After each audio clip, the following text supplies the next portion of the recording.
Welcome back to my YouTube channel. I really need to take out time to appreciate every one of you that have been keeping tabs on my video. Whenever I post my videos, you like, you share, you comment, and you subscribe. Thank you to my new subscribers. If you are just coming across my video, make sure you like, share, comment, and click on the subscribe button. So today, let's get straight into the business. So today we are discussing the movie Wives on Strike. Actually, this will be like my third attempt of reviewing this movie. I think I've seen this movie 2 months ago, if I'm not mistaken. I think I've seen it twice, and every of the attempts that I've tried to review this movie is always ending on different notes. But I think here we are at last, and we're going to just do this regardless of what it is. I'm just gonna do it. I'm just going to get right into it. So Wives on Strike was produced and directed by Oboli. I so much love Oboli because I'm a fan of her movies, I'm a fan of her craft, I'm a fan of her style of writing. And I've seen a couple of her movies on YouTube, especially whenever I am like lesbian and I need to unwind. I think our YouTube channel is like my go-to for just unwinding movies, and she's doing beyond basic stories that are all over on YouTube. Like, she gives us value for our time. She does not just do movies because she wants to do YouTube standard. She does beyond YouTube standard. So, and this one is not like an exception, it's like an upgrade. So let's get right into it. Omoni Oboli's Wives on Strike, the Uprising, is like a third edition. It's like a franchise. It's like it's a series, a story that addresses the issue women are going through in the society, in the family, in marriage. But I especially like this one because it's not just addressing marriage and feministic issues that women and ladies go through in their marriage. It is going beyond that. I think she took her time to foresee beyond marriage and family. She's addressing the role of mothers, the role of women, the role of sisterhood, the role of communalism at large, and that is why I think I like it, and it is worthy of review. So, as I've said, Omoni Oboli's Wives on Strike, the Uprising, was directed by her, was produced by her. I think I'm not so sure if this is our directorial debut, but I think this is the first time I'm paying attention to the fact that she's directing a movie. So, and this is not an exception because it's a brilliant one. It was brilliantly executed.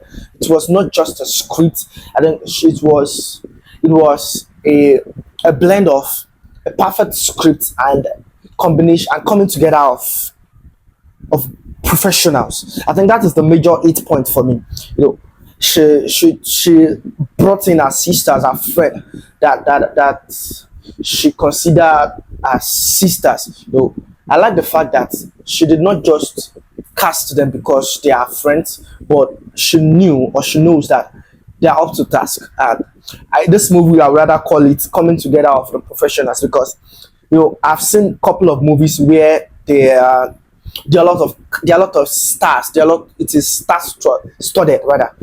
I've seen a lot of star studded movies, and I always have issue with it because a lot of them, almost all of them, want to shine. Because of course, what would you expect from a movie where there are a lot of stars? Every one of them will want to showcase their craft. But in this movie, it was an exception because everybody understood the assignments. I didn't feel the iota of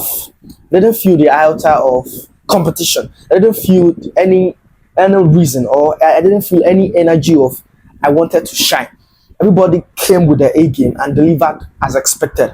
I like the fact that it was not rowdy, it was not crowded. It was not crowded in the sense that as much as there was a lot of professionals on set, they still tried as much as possible to give each other or one another breathing space. There was no point where someone was shouting above the other, and there was no point where, okay, I'm the boss here, I really need to do well so people would see me. And one thing that I like is Kiki Bukumia Dia Guy Lori, if I'm correct about her name. I think this is the first time that I'm seeing a movie where she's not doing the complete vibes and inshallah. Because in couple of movies that I've seen her in, doing her thing, doing her normal, the unserious person, she always overdoes it, and I get tired of it easily.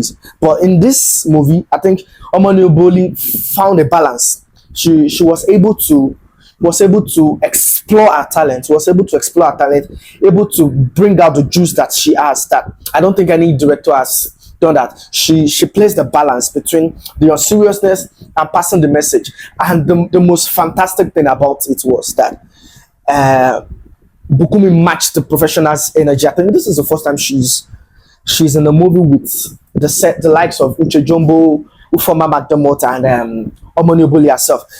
A normal typical like upcoming in the movie industry would be shy, would lower her energy, but she tried as much as possible to match up her energy.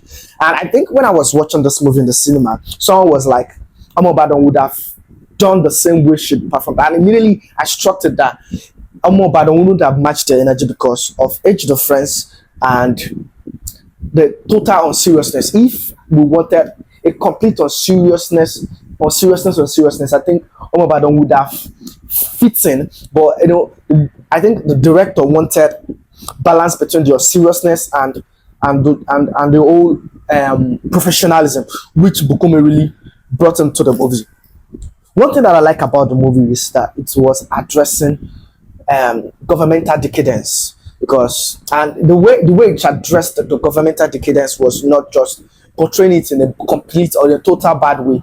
I like the fact that she gave us a fresh page as to how we can see this government. She showed us a pictorial reference where she was the good egg amidst thousands of bad egg.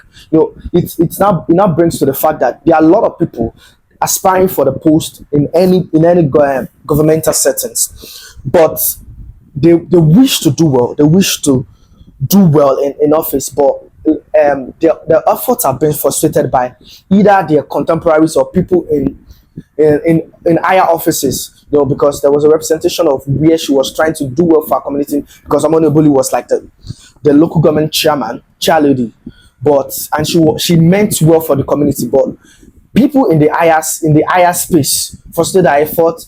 The artisans, the budgeting, they just frustrated her effort, and she looked like she looked helpless. She looked like she was not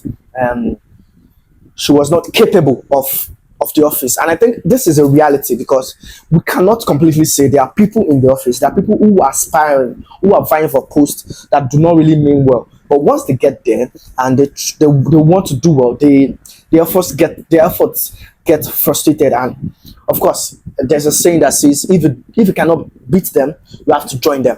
Another thing that I like about this movie is the representation of sisterhood. The normal thing that we know about sisterhood, the ladies, is the gossip, the gist. But I think Omoni Oboli brought out the power in communalism. Omoni Oboli brought out the power in sisterhood. Omoni Oboli brought out power in cell group, power in respect, power in financial, being there for one another financially. Because I think that's like the central basis of the movie. I think the movie is about a mother who struggled with the help of her sisters or her friend, now sisters, to train our only child to school. And after everything, the child made her proud, and on the day the child was to come, it was abducted, it was kidnapped, which put the mother in a lot of turmoil. And with the help of the sisters financially, they were able to raise ransom. After paying the ransom, the child was still not released, and after a few times of toiling and wanting to get their child out of the kidnappers, then later found out the body, and the mother resulted into taking revenge on those who killed our only son. I think that's basically the synopsis of the movie. It is a beautiful movie because it, as much as it's a simple one, it addresses the sacrosanct issue facing the society. There are a lot of people who go out on a daily basis and do not come back. There are a lot of people who do not get justice. brutally bruised. And I think the last thing that I liked about this movie is the camera angles. I like the fact that the cinematography department explored a lot of cinematic professionalism. The drone shot, the overhead shot, the below shot, which is what would you expect from Omoni Oboli? She paid direct attention to the execution of this movie. As much as this movie is a beautiful one, it's like a success, it's an excellent one, and I would recommend it to anyone, to everyone who is a lover of Omoni Oboli, who is a lover of good movie, who is a lover of crime movie, who is a lover of subtle movies, who is a lover of simple script. It has like few errors that I feel like could have been paid attention to. I think I will mention just this one. I have issue with the part where Ayorita's mother abducted one of the Ojuju boys, and she asked him, "Where is my son? Uche my pikin?" And at that point, at death point, the one of the Ojuju boys captured him said it was one of his childhood's friend that killed him, that didn't want them to release him. And that is registerable, that is admissible, that's a perfect twist. But I was surprised to see that what that boy said was like completely far from the truth. And I was like, because what the truth was, it wasn't Emeka, the Ayorita's childhood friends, that attempted to kill him. The case was, it was to kill Ayorita for the ritual purpose, for the initiation purpose. And that brings me to the question of what happens to the continuity, what happens to screenplay, what happens to thorough checking of script. Because I was like, this is not a mistake, like this is not an intentional one, because the script writer, the director should have just sticked to one narrative, should have just sticked to one twist, because at the point it was the childhood friend that wanted to kill him. At the point it was meant for initiation, and I was like, we are not stupid.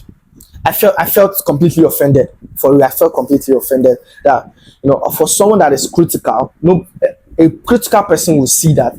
But all the same, I think another thing that I found a little bit not necessary was some cast, especially Evina Ibru.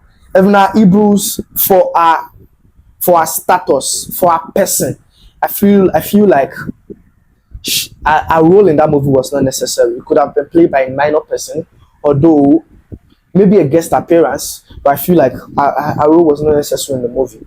Aside that, it's a good one. Would I rate this movie? Yes. I'm trying as much as possible not to be emotional with my ratings, and that's the truth, because I really, really, really, really love Omoni Oboli. But it is our work, and we just need to do it. For critics' sake, I will rate the movie 6/10, and that is it. And would I recommend this movie? Yes, I would.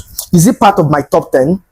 Yes, it is part of my top 10 for 2024. But it might still shift back, because I will always say it, that it might still shift back, because there are a lot of movies coming out this December, ranging from AY's movie, Mesaibe's movie, Funke Akintoye's movie, Tony Abraham's movie, and Femi Adebayo's movie, Tin Line. So I'm very expectant of this movie, that they are going to shake the movie industry, that they're going to shake the Nollywood market, and really, I'm really expectant. So that is it about Wives on Strike, the Uprising. Thank you for watching. Thank you for joining. Make sure you like, share, comment, and click on the subscribe button so you get updated about my uploads. So see you in the next one. Bye bye.